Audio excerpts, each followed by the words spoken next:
Hey everyone, welcome back to another YouTube video, and in this video I'll be showing you guys how to recover your ChatGPT password quickly.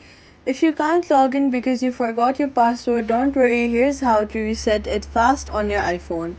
First, open ChatGPT app and then tap login.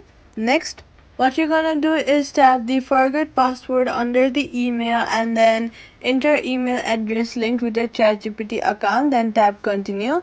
Check your inbox for a password reset email and then tap continue.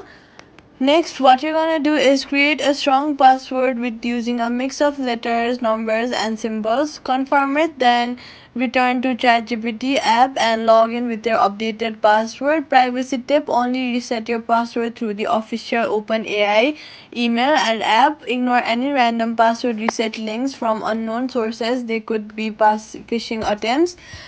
Privacy tip: only reset your password through the official OpenAI email app.